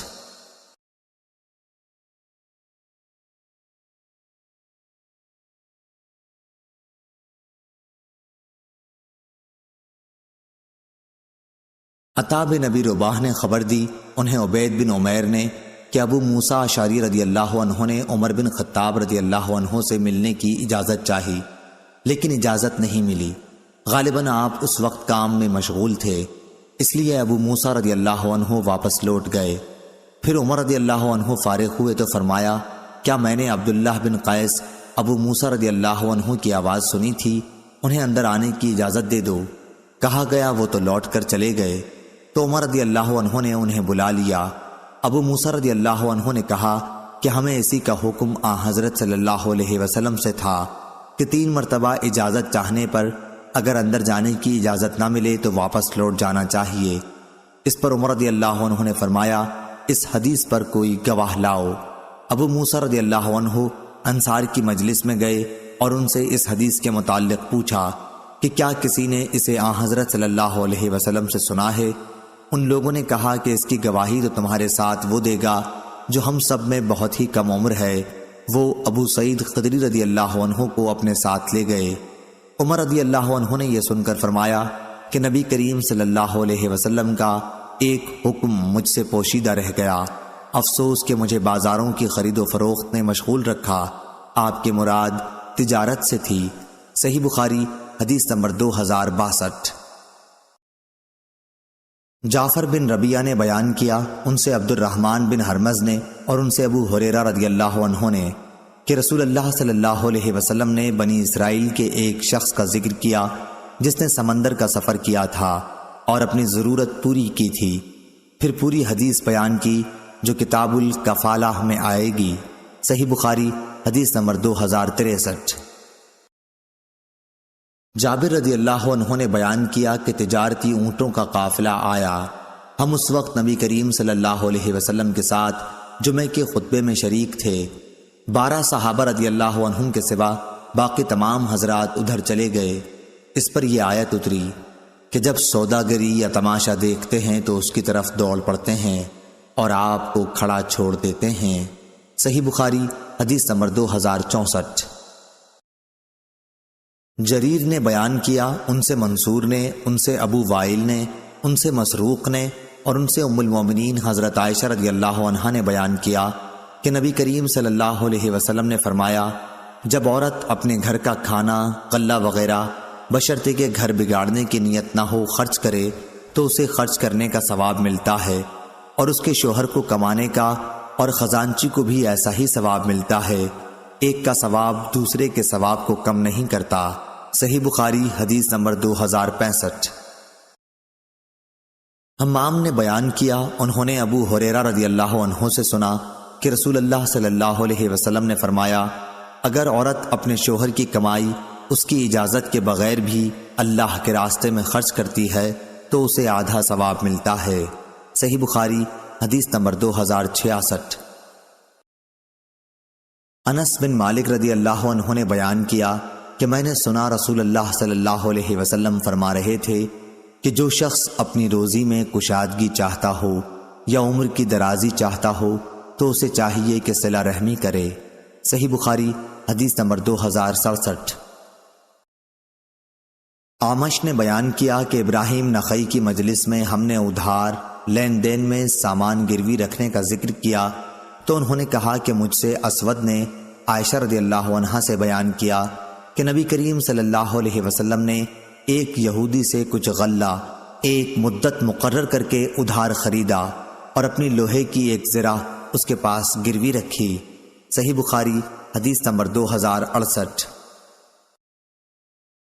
قتادہ نے بیان کیا، ان سے انس رضی اللہ عنہ نے، دوسری سند اور مجھ سے محمد بن عبداللہ بن ہوشب نے بیان کیا، کہا کہ ہم سے اسبات ابو السعی بصری نے، کہا کہ ہم سے ہشام دستوائی نے، انہوں نے قتادہ سے، انہوں نے انس رضی اللہ عنہ سے کہ وہ نبی کریم صلی اللہ علیہ وسلم کی خدمت میں جو کی روٹی اور بدبودار چربی سالن کے طور پر لے گئے۔ حضرت صلی اللہ علیہ وسلم نے اس وقت اپنی زرہ مدینے میں ایک یہودی کے یہاں گروی رکھی تھی اور اس سے اپنے گھر والوں کے لیے جو قرض لیا تھا۔ میں نے خود آپ صلی اللہ علیہ وسلم کو یہ فرماتے سنا کہ محمد صلی اللہ علیہ وسلم کے گھرانے میں کوئی شام ایسی نہیں آئی جس میں ان کے پاس ایک سا گیہوں یا ایک سا کوئی غلہ موجود رہا ہو، حالانکہ آپ صلی اللہ علیہ وسلم کی گھر والیوں کی تعداد 9 تھی۔ صحیح بخاری حدیث نمبر 2069۔ عروہ بن زبیر رضی اللہ عنہ نے کہا کہ حضرت عائشہ رضی اللہ عنہ نے کہا کہ جب حضرت ابو بکر رضی اللہ عنہ خلیفہ ہوئے تو فرمایا، میری قوم جانتی ہے کہ میرا تجارتی کاروبار میرے گھر والوں کی گزران کے لیے کافی رہا ہے، لیکن اب میں مسلمانوں کے کام میں مشغول ہو گیا ہوں، اس لیے آل ابو بکر اب بیت المال میں سے کھائے گی اور ابو بکر مسلمانوں کا مال تجارت بڑھاتا رہے گا۔ صحیح بخاری حدیث نمبر 2070۔ ابو الاسود نے بیان کیا، ان سے عروہ نے کہ حضرت عائشہ رضی اللہ عنہا نے فرمایا، رسول اللہ صلی اللہ علیہ وسلم کے صحابہ رضی اللہ عنہم اپنے کام اپنے ہی ہاتھوں سے کیا کرتے تھے اور زیادہ محنت و مشقت کی وجہ سے ان کے جسم سے پسینے کی بو آ جاتی تھی، اس لیے ان سے کہا گیا کہ اگر تم غسل کر لیا کرو تو بہتر ہوگا۔ اس کی روایت حمام نے اپنے والد سے اور انہوں نے اپنے باپ سے اور انہوں نے عائشہ رضی اللہ عنہا سے کی ہے۔ صحیح بخاری حدیث نمبر 2071۔ سور نے خبر دی، انہیں خالد بن معدان نے اور انہیں مقدام رضی اللہ عنہ نے کہ رسول اللہ صلی اللہ علیہ وسلم نے فرمایا، کسی انسان نے اس شخص سے بہتر روزی نہیں کھائی جو خود اپنے ہاتھوں سے کما کر کھاتا ہے۔ اللہ کے نبی داؤد علیہ السلام بھی اپنے ہاتھ سے کام کر کے روزی کھایا کرتے تھے۔ صحیح بخاری حدیث نمبر 2072۔ معمر نے خبر دی، انہیں حمام بن منبع نے ان سے ابو ہریرہ رضی اللہ عنہ نے بیان کیا اور ان سے نبی کریم صلی اللہ علیہ وسلم نے کہ داؤد علیہ السلام صرف اپنے ہاتھ کی کمائی سے کھایا کرتے تھے۔ صحیح بخاری حدیث نمبر 2073۔ لیث بن سعد نے بیان کیا، ان سے عقیل نے، ان سے ابن شہاب نے، ان سے عبد الرحمن بن عوف رضی اللہ عنہ کے غلام ابی عبید نے، انہوں نے ابو ہریرہ رضی اللہ عنہ کو یہ کہتے سنا کہ رسول اللہ صلی اللہ علیہ وسلم نے فرمایا، وہ شخص جو لکڑی کا گٹھا اپنی پیٹھ پر لاد کر لائے اس سے بہتر ہے جو کسی کے سامنے ہاتھ پھیلائے، چاہے وہ اسے کچھ دے دے یا نہ دے۔ صحیح بخاری حدیث نمبر 2074۔ ہشام بن عروہ نے بیان کیا، ان سے ان کے والد نے اور ان سے زبیر بن عوام رضی اللہ عنہ نے بیان کیا کہ نبی کریم صلی اللہ علیہ وسلم نے فرمایا، اگر کوئی اپنی رسیوں کو سنبھالے اور ان میں لکڑی باندھ کر لائے تو وہ اس سے بہتر ہے جو لوگوں سے مانگتا پھرتا ہے۔ صحیح بخاری حدیث نمبر 2075۔ محمد بن منقدر نے بیان کیا اور ان سے جابر بن عبداللہ انصاری رضی اللہ عنہ نے کہ رسول اللہ صلی اللہ علیہ وسلم نے فرمایا، اللہ تعالیٰ ایسے شخص پر رحم کرے جو بیچتے وقت اور خریدتے وقت اور تقاضا کرتے وقت فیاضی اور نرمی سے کام لیتا ہے۔ صحیح بخاری حدیث نمبر 2076۔ حذیفہ بن یمان رضی اللہ عنہ نے بیان کیا کہ نبی کریم صلی اللہ علیہ وسلم نے فرمایا، تم سے پہلے گزشتہ امتوں کے کسی شخص کی روح کے پاس موت کے وقت فرشتے آئے اور پوچھا کہ تو نے کچھ اچھے کام بھی کیے ہیں؟ روح نے جواب دیا کہ میں اپنے نوکروں سے کہا کرتا تھا کہ وہ مالدار لوگوں کو جو ان کے مقروض ہوں مہلت دے دیا کریں اور ان پر سختی نہ کریں اور محتاجوں کو معاف کر دیا کریں۔ راوی نے بیان کیا کہ آن حضرت صلی اللہ علیہ وسلم نے فرمایا، پھر فرشتوں نے بھی اس سے درگزر کیا اور سختی نہیں کی۔ اور ابو مالک نے ربعی سے اپنی روایت میں یہ الفاظ بیان کیے، کھاتے کماتے کے ساتھ اپنا حق لیتے وقت نرم معاملہ کرتا تھا اور تنگ حال مقروض کو مہلت دے دیتا تھا۔ اس کی مطابقت شعبہ نے کی ہے، ان سے عبد الملک نے اور ان سے ربعی نے بیان کیا۔ ابو ایوانہ نے کہا کہ ان سے عبد الملک نے ربعی سے بیان کیا کہ اس روح نے یہ الفاظ کہے تھے، میں کھاتے کماتے کو مہلت دے دیتا تھا اور تنگ حال والے مقروض سے درگزر کرتا تھا۔ اور نعیم بن ابی ہند نے بیان کیا ان سے ربعی نے کہ روح نے یہ الفاظ کہے تھے، میں کھاتے کماتے لوگوں کے جن پر میرا کوئی حق واجب ہوتا عذر قبول کر لیا کرتا تھا اور تنگ حال والے سے درگزر کر دیتا تھا۔ صحیح بخاری حدیث نمبر 2077۔ محمد بن ولید زبیدی نے بیان کیا، ان سے ظاہری نے، ان سے عبید اللہ بن عبداللہ نے، انہوں نے ابو ہریرہ رضی اللہ عنہ سے سنا کہ نبی کریم صلی اللہ علیہ وسلم نے فرمایا، ایک تاجر لوگوں کو قرض دیا کرتا تھا، جب کسی تنگ دست کو دیکھتا تو اپنے نوکروں سے کہہ دیتا کہ اس سے درگزر کر جاؤ، شاید کہ اللہ تعالیٰ بھی ہم سے آخرت میں درگزر فرمائے۔ چنانچہ اللہ تعالیٰ نے اس کے مرنے کے بعد اس کو بخش دیا۔ صحیح بخاری حدیث نمبر 2078۔ شعبہ نے بیان کیا، ان سے قتادہ نے، ان سے صالح ابو خلیل نے، ان سے عبداللہ بن حارث نے، انہوں نے حکیم بن حزام رضی اللہ عنہ سے کہ رسول اللہ صلی اللہ علیہ وسلم نے فرمایا، خریدنے اور بیچنے والوں کو اس وقت تک اختیار بھی ختم کر دینے کا ہے جب تک دونوں جدا نہ ہوں، یا آپ صلی اللہ علیہ وسلم نے معلم یتفرقہ کے بجائے حتیٰ یتفرقہ فرمایا۔ حضرت صلی اللہ علیہ وسلم نے مزید ارشاد فرمایا، پس اگر دونوں نے سچائی سے کام لیا اور ہر بات صاف صاف کھول دی تو ان کی خرید و فروخت میں برکت ہوتی ہے، لیکن اگر کوئی بات چھپا کر رکھی یا جھوٹ کہی تو ان کی برکت ختم کر دی جاتی ہے۔ صحیح بخاری حدیث نمبر 2079۔ ابو سعید رضی اللہ عنہ نے بیان کیا کہ ہمیں نبی کریم صلی اللہ علیہ وسلم کی طرف سے مختلف قسم کی کھجوریں ایک ساتھ ملا کرتی تھیں اور ہم 2 سا کھجور 1 سا کے بدلے میں بیچ دیا کرتے تھے۔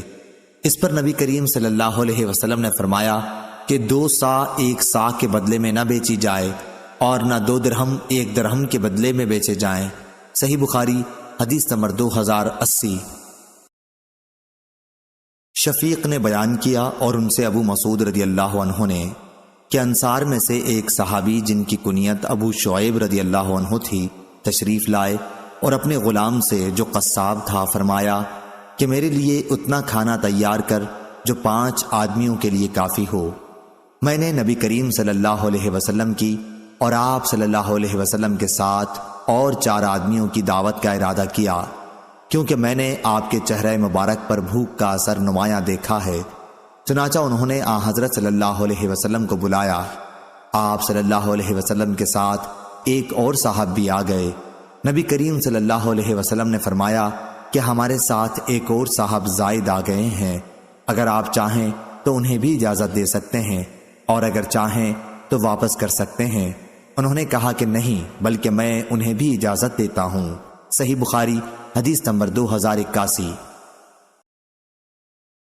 شعبہ نے بیان کیا، کہا کہ ہم سے قتادہ نے کہا کہ میں نے ابو خلیل سے سنا، وہ عبداللہ بن حارث سے نقل کرتے تھے اور وہ حکیم بن حزام رضی اللہ عنہ سے کہ نبی کریم صلی اللہ علیہ وسلم نے فرمایا خرید و فروخت کرنے والوں کو اختیار ہے جب تک وہ ایک دوسرے سے جدا نہ ہوں کہ بھی فسخ کر دیں یا رکھیں، یا آپ صلی اللہ علیہ وسلم نے ما لم یتفرقا کے بجائے حتیٰ یتفرقا فرمایا۔ پس اگر دونوں نے سچائی اختیار کی اور ہر بات کھول کھول کر بیان کی تو ان کی خرید و فروخت میں برکت ہوئی، اور اگر انہوں نے کچھ چھپائے رکھا یا جھوٹ بولا تو ان کے خرید و فروخت کی برکت ختم کر دی جائے گی۔ صحیح بخاری حدیث نمبر 2082۔ سعید مقبری نے بیان کیا اور ان سے ابو ہریرہ رضی اللہ عنہ نے کہ نبی کریم صلی اللہ علیہ وسلم نے فرمایا ایک زمانہ ایسا آئے گا کہ انسان اس کی پرواہ نہیں کرے گا کہ مال اس نے کہاں سے لیا، حلال طریقے سے یا حرام طریقے سے۔ صحیح بخاری حدیث نمبر 2083۔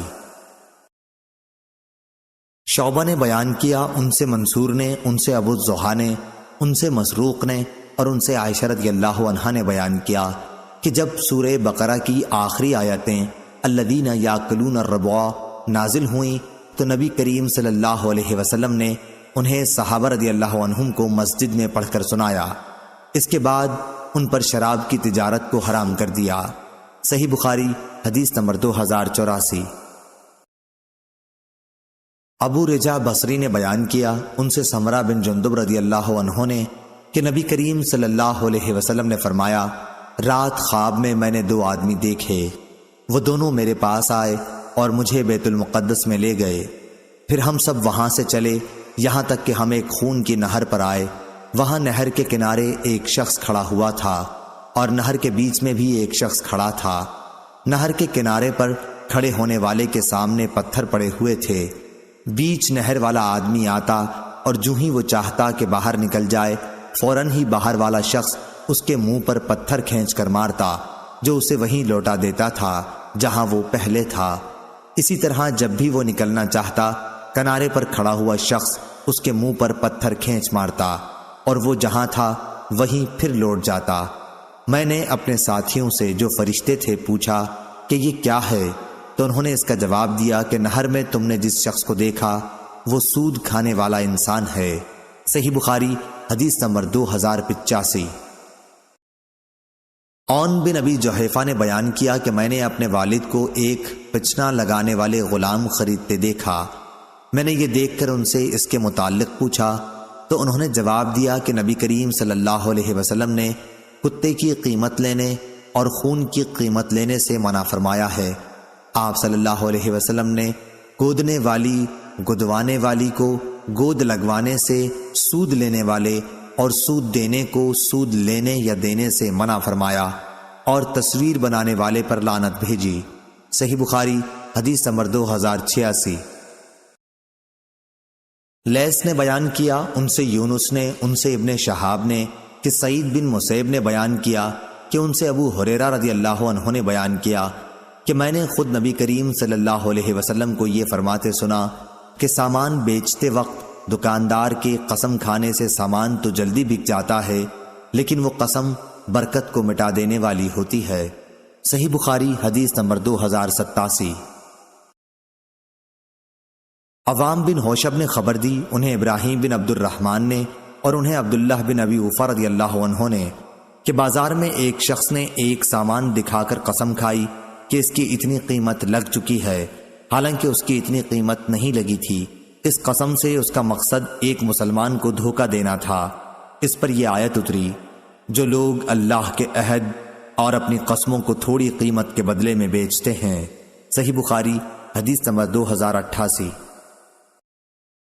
یونس نے خبر دی، انہوں نے کہا کہ ہم سے ابن شہاب نے، انہوں نے کہا کہ ہمیں زین العابدین علی بن حسین رضی اللہ عنہ نے خبر دی، انہیں حسین بن علی رضی اللہ عنہ نے خبر دی کہ علی رضی اللہ عنہ نے فرمایا کہ غنیمت کے مال میں سے میرے حصے میں ایک اونٹ آیا تھا اور ایک دوسرا اونٹ مجھے نبی کریم صلی اللہ علیہ وسلم نے خمس میں سے دیا تھا۔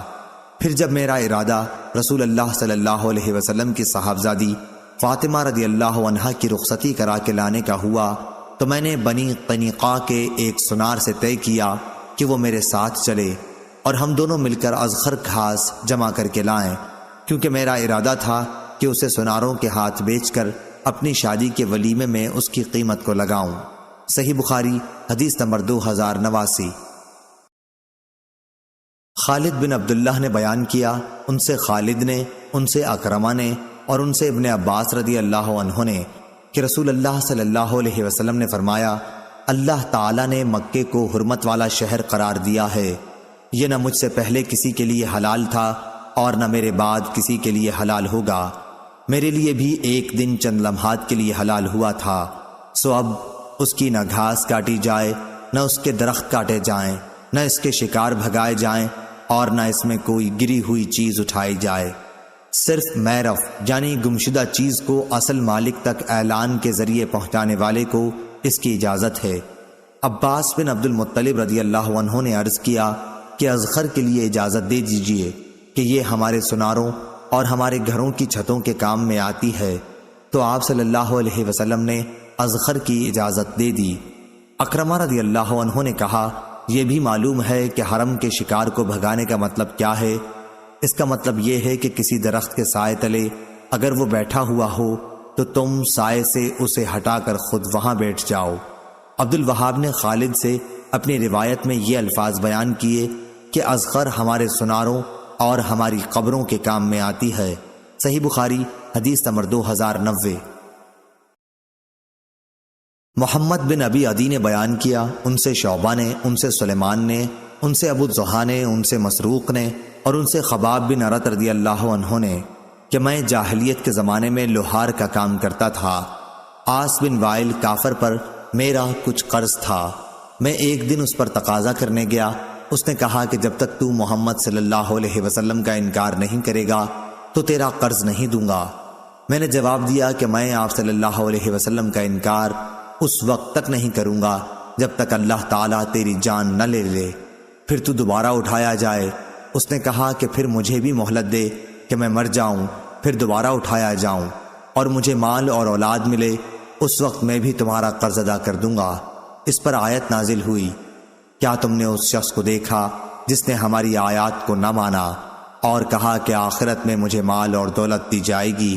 کیا اسے غیب کی خبر ہے یا اس نے اللہ تعالیٰ کے ہاں سے کوئی اقرار لے لیا ہے؟ صحیح بخاری حدیث نمبر 2091۔ اسحاق بن عبداللہ بن ابی طلحہ نے خبر دی، انہوں نے انس بن مالک رضی اللہ عنہ کو یہ کہتے سنا کہ ایک درزی نے رسول اللہ صلی اللہ علیہ وسلم کو کھانے پر بلایا۔ انس بن مالک رضی اللہ عنہ نے کہا کہ میں بھی اس دعوت میں رسول اللہ صلی اللہ علیہ وسلم کے ساتھ گیا۔ اس درزی نے روٹی اور شوربہ جس میں کدو اور بھنا ہوا گوشت تھا رسول اللہ صلی اللہ علیہ وسلم کے سامنے پیش کر دیا۔ میں نے دیکھا کہ رسول اللہ صلی اللہ علیہ وسلم کدو کے قتلے پیالے میں تلاش کر رہے تھے۔ اسی دن سے میں بھی برابر کدو کو پسند کرتا ہوں، کیونکہ یہ حضرت صلی اللہ علیہ وسلم کو پسند تھا۔ صحیح بخاری حدیث نمبر 2092۔ یعقوب بن عبد الرحمن نے بیان کیا، ان سے ابو حازم نے کہا کہ میں نے سہل بن سعد رضی اللہ عنہ سے سنا، انہوں نے کہا کہ ایک عورت بردہ لے کر آئی۔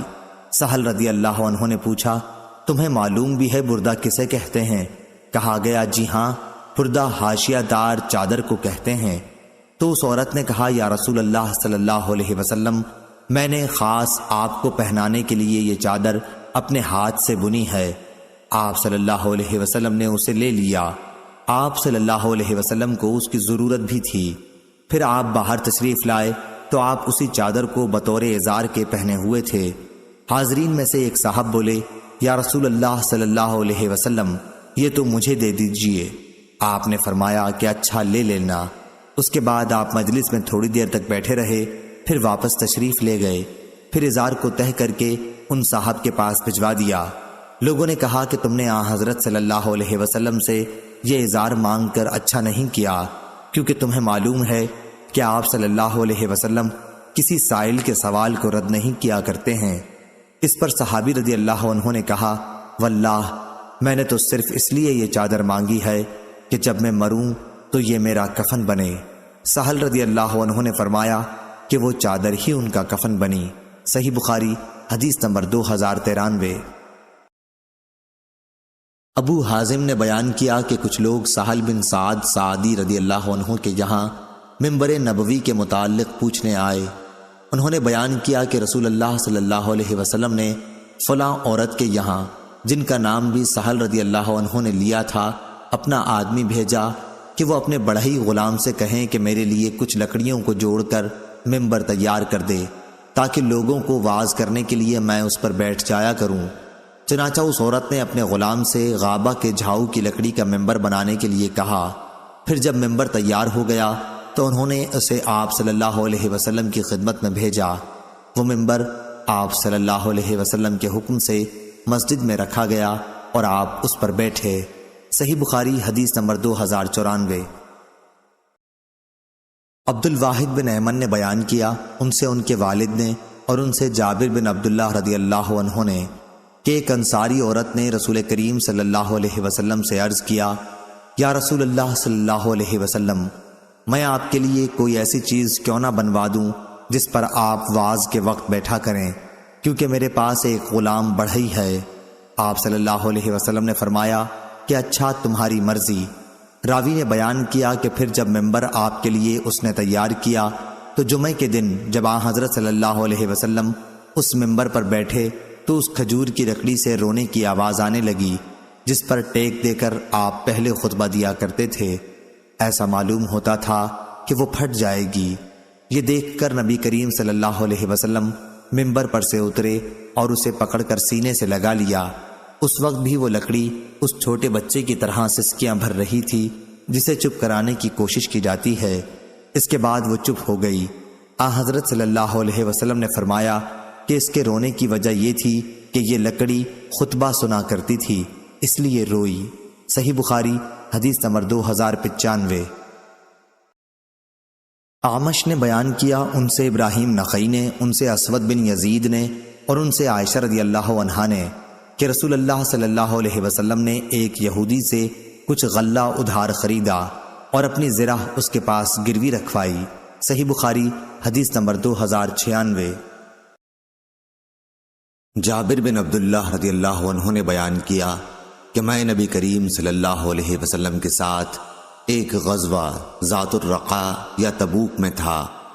میرا اونٹ تھک کر سست ہو گیا، اتنے میں میرے پاس نبی کریم صلی اللہ علیہ وسلم تشریف لائے اور فرمایا جابر، میں نے عرض کیا حضور میں حاضر ہوں۔ فرمایا کیا بات ہوئی؟ میں نے کہا میرا اونٹ تھک کر سست ہو گیا ہے، چلتا ہی نہیں، اس لیے میں پیچھے رہ گیا ہوں۔ پھر آپ صلی اللہ علیہ وسلم اپنی سواری سے اترے اور میرے اسی اونٹ کو ایک ٹیڑھے منہ کی لکڑی سے کھینچنے لگے، یعنی ہانکنے لگے، اور فرمایا کہ اب سوار ہو جا۔ چنانچہ میں سوار ہو گیا۔ اب تو یہ حال ہوا کہ مجھے اسے رسول اللہ صلی اللہ علیہ وسلم کے برابر پہنچنے سے روکنا پڑ جاتا تھا۔ آپ صلی اللہ علیہ وسلم نے دریافت فرمایا جابر تو نے شادی بھی کر لی ہے؟ میں نے عرض کیا جی ہاں۔ دریافت فرمایا کسی کنواری لڑکی سے کی ہے یا بیوہ سے؟ میں نے عرض کیا کہ میں نے تو ایک بیوہ سے کر لی ہے۔ فرمایا کسی کنواری لڑکی سے کیوں نہ کی کہ تم بھی اس کے ساتھ کھیلتے اور وہ بھی تمہارے ساتھ کھیلتی۔ حضرت جابر رضی اللہ عنہ کنوارے تھے۔ میں نے عرض کیا کہ میری کئی بہنیں ہیں اور میری ماں کا انتقال ہو چکا ہے، اس لیے میں نے یہی پسند کیا کہ ایسی عورت سے شادی کروں جو انہیں جمع رکھے، ان کے کنگھا کرے اور ان کی نگرانی کرے۔ پھر آپ صلی اللہ علیہ وسلم نے فرمایا کہ اچھا، اب تم گھر پہنچ کر خیر و عافیت کے ساتھ خوب مزے اڑانا۔ اس کے بعد فرمایا، کیا تم اپنا اونٹ بیچو گے؟ میں نے کہا جی ہاں۔ چنانچہ آپ صلی اللہ علیہ وسلم نے ایک اوقیہ چاندی میں خرید لیا۔ رسول اللہ صلی اللہ علیہ وسلم مجھ سے پہلے ہی مدینہ پہنچ گئے تھے اور میں دوسرے دن صبح کو پہنچا۔ پھر ہم مسجد آئے تو حضرت صلی اللہ علیہ وسلم مسجد کے دروازے پر ملے۔ آپ صلی اللہ علیہ وسلم نے دریافت فرمایا، کیا ابھی آئے ہو؟ میں نے عرض کیا کہ جی ہاں۔ فرمایا، پھر اونٹ چھوڑ دے اور مسجد میں جا کے 2 رکعت نماز پڑھ۔ میں اندر گیا اور نماز پڑھی۔ اس کے بعد آپ صلی اللہ علیہ وسلم نے بلال رضی اللہ عنہ کو حکم دیا کہ میرے لیے 1 اوقیہ چاندی تول دے۔ انہوں نے 1 اوقیہ چاندی جھکتی ہوئی تول دی۔ میں پیٹھ موڑ کے چلا تو آپ صلی اللہ علیہ وسلم نے فرمایا کہ جابر کو ذرا بلاؤ۔ میں نے سوچا کہ شاید اب میرا اونٹ پھر مجھے واپس کریں گے، حالانکہ اس سے زیادہ ناگوار میرے لیے کوئی چیز نہیں تھی۔ چنانچہ آپ صلی اللہ علیہ وسلم نے یہی فرمایا کہ یہ اپنا اونٹ لے جا اور اس کی قیمت بھی تمہاری ہے۔ صحیح بخاری حدیث نمبر 2097۔ سفیان بن عیینہ نے بیان کیا، ان سے عمر بن دینار نے اور ان سے ابن عباس رضی اللہ عنہ نے کہ عکاز، مجنہ اور ذوالمجاز یہ سب زمانے جاہلیت کے بازار تھے۔ جب اسلام آیا تو لوگوں نے ان میں تجارت کو گناہ سمجھا۔ اس پر اللہ تعالیٰ نے یہ آیت نازل کی، لیس علیکم جناح فی مواسم الحج۔ ابن عباس رضی اللہ عنہ نے اسی طرح قرأت کی ہے۔ صحیح بخاری حدیث نمبر 2098۔ عمر بن دینار نے کہا، یہاں مکے میں ایک شخص نواس نام کا تھا، اس کے پاس ایک بیمار اونٹ تھا۔ حضرت عبداللہ بن عمر رضی اللہ عنہ گئے اور اس کے شریک سے وہی اونٹ خرید لائے۔ وہ شخص آیا تو اس کے ساجی نے کہا کہ ہم نے تو وہ اونٹ بیچ دیا۔ اس نے پوچھا کہ کسے بیچا؟ شریک نے کہا کہ ایک شیخ کے ہاتھوں جو اس طرح کے تھے۔ اس نے کہا، افسوس، وہ تو عبداللہ بن عمر رضی اللہ عنہ تھے۔ چنانچہ وہ آپ کی خدمت میں حاضر ہوا اور عرض کیا کہ میرے ساتھی نے آپ کو مریض اونٹ بیچ دیا ہے اور آپ سے اس نے اس کے مرض کی وضاحت بھی نہیں کی۔ عبداللہ بن عمر رضی اللہ عنہ نے فرمایا کہ پھر اسے واپس لے جاؤ۔ بیان کیا کہ جب وہ اس کو لے جانے لگا تو عبداللہ بن عمر رضی اللہ عنہ نے فرمایا کہ اچھا رہنے دو، ہم رسول اللہ صلی اللہ علیہ وسلم کے فیصلے پر راضی ہیں۔ آپ صلی اللہ علیہ وسلم نے فرمایا تھا کہ لا عدوا، یعنی امراض چھوت والے نہیں ہوتے۔ علی بن عبداللہ بدیری نے کہا کہ سفیان نے اس روایت کو عمر سے سنا۔ صحیح بخاری حدیث نمبر 2099۔ عبداللہ بن مسلمہ نے بیان کیا، کہا کہ ہم سے امام مالک نے، کہا ان سے یحییٰ بن سعید نے، کہا ان سے ابن افلاح نے، ان سے ابو قتادہ رضی اللہ عنہ کے غلام ابو محمد نے، اور ان سے ابو قتادہ رضی اللہ عنہ نے کہ ہم غزوہ حنین کے سال رسول اللہ صلی اللہ علیہ وسلم کے ساتھ نکلے۔ نبی کریم صلی اللہ علیہ وسلم نے مجھے ایک ذرہ بخش دی اور میں نے اسے بیچ دیا۔ پھر میں نے اس کی قیمت سے قبیلہ بنی سلمہ میں ایک باغ خرید لیا۔ یہ پہلی جائیداد تھی جسے میں نے اسلام لانے کے بعد حاصل کیا۔ صحیح بخاری حدیث نمبر 2100۔